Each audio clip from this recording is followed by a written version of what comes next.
Shortly after the release of the Lumix S1II and the S1R2, there were a lot of overheating incidents popping up for those trying to shoot in sunny, warm environments. But today, Lumix unveils new firmware for the S1II series that not only solves the overheating problems, but also gives us a bunch more workflow features that I'm really excited about. We'll get into those other features in a little bit, but for now I want to focus on the biggest improvement, and that's the thermal reliability that this firmware delivers. If you look at the results spreadsheet I made a few months back, the best results I was able to get in 8.1K open gate was around 40 minutes, and that was using ST Media, which proved to run cooler than CF Express Type B.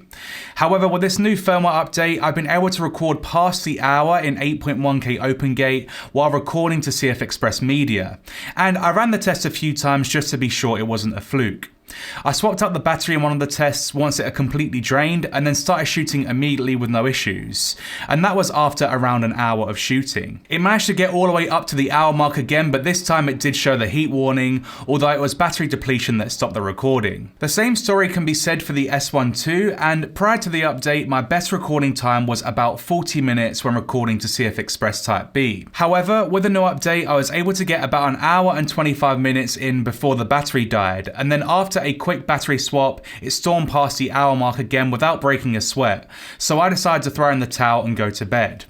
The final result after manually stopping the recording was 156 minutes and 21 seconds, or a little over 2.5 hours. I had my thermal management set to high as it should be if you're looking to record longer takes, and I'm now finally comfortable trusting these cameras for this type of work. I didn't test any of the other internal codecs, as the open gate modes will definitely be the most intensive on the camera, and that much can be seen by the results prior to the update. The press release that I got is saying that they've updated the temperature control algorithm, improving reliability for longer takes, and if my testing is anything to go by, I'd say they've successfully curbed this issue once and for all. This isn't the only incredible update that this firmware package brings, so let me quickly walk you through what's new with firmware version 1.3 for the S1R2 and firmware version 1.2 for the S1II and the S1II. Firstly, the S1II and S1R2 get a lower speed option in the SH burst shooting mode, and this also includes the pre-burst option for those who like to utilize that feature. It's something that my friend Emily has been asking to see in these cameras for a while, and since she generally does more burst photography than me, I think her joy will be felt by others who also enjoy this style of shooting. I think this feature will be particularly useful to the S1R2 owners, especially in those situations where you don't need so many 44 megapixel images in a burst. MP4 Lite has now also been added to all three cameras, and this is going to be particularly useful for anyone who wants to share their footage directly to a mobile device. It's the video codec I use the most with my S9, and the file sizes are super small at just 50 megabits a second, but you still retain a 4K open gate image with lots of resolution and sharpness. It's the codec that I use to record all of these talking heads for these YouTube videos, and I think it also works really well for those long takes that are locked up on a tripod where the final file size could be a concern. Lumix have also added a 1.6 times anamorphic squeeze display option to all three S1II series bodies, along with a brand new dual native ISO interface that allows you to see the base ISOs for the picture profile that you're shooting in.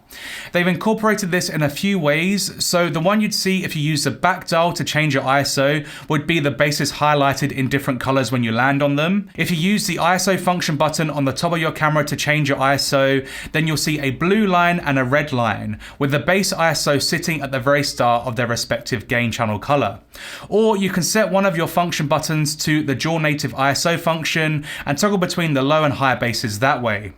All of these ways to illustrate your base ISOs will be incredibly helpful if you switch between picture profiles and even different Lumix cameras altogether, since the values change depending on the sensor. There's now also an icon that shows on screen when you don't have constant preview set to on, and for those who got their Lumix cameras out of the box for the very first time and wondered why their images didn't match the exposure showing on their display, it's because this setting needs to be switched on.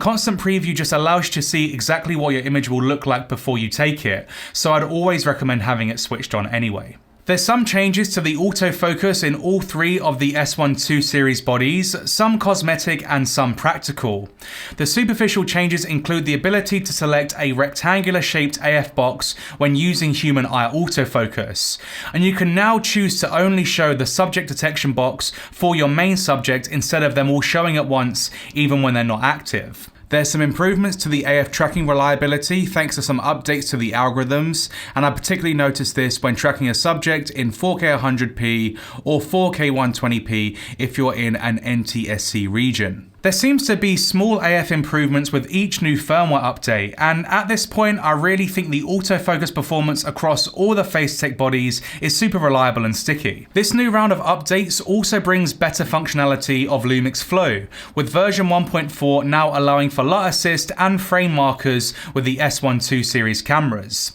This is definitely one of the most exciting updates for me, as that means I can now really start using my iPhone Pro Max as a monitor with all the view assist tools. I am going to caveat this though, because you can't actually have the LUT view assist and your waveforms or your vector scope on screen at the same time. Instead, if you try to select your waveform, for example, then the LUT view assist will turn off and vice versa, so that's just something to be aware of. There's a few other minor housekeeping updates, but these are all the juicy ones that stood out to me. And I say the same thing at the end of every firmware announcement video, but it's updates like this that really show the brand is listening to their users. I can literally recall conversations that I've had within the Lumix community about some of these new features that are now being rolled out to all Lumix users. And it's so refreshing to see a company that genuinely wants to provide as much value to their customers as they can. I'll leave a link to the new firmware in the video description, so head down there to grab the update, and if you have any questions about any of the new features, then feel free to drop them down below in the comments.